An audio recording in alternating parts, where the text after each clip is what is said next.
Ինքը թող իր թիմի ներսում ասի ես բերեցի խաղաղություն եւ այլևս ոչինչ չի սպառնում։ Մի օրում կարա վերջանա այս չպատերազմ փուլը։ Եվ հաջորդ ընտրությունը մենք կարծում քո տաղավարում խոսքն է հաջորդ ընտրության իմաստներից մեկը այնա թե այս չպատերազմ փուլը, որտեղ չկա ռազմական գործողություններ, դրա հետագա մենեջմենտը։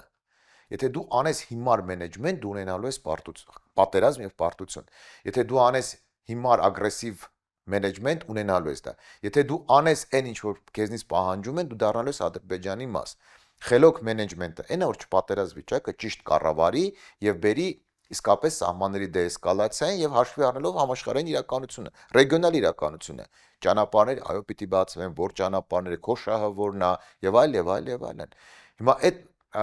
այսօր ունենք ռազմական գործողությունների բացակայություն։ Ինքը իր էլեկտորատի մի մասի վրա ծախում այդ գաղափարը։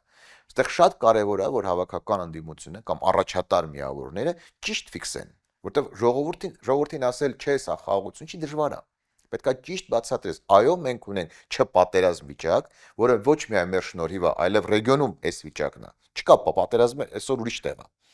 Հիմա այս չպատերազմը մենք առաջիկա 5 տարին պետք է ճիշտ կառավարենք։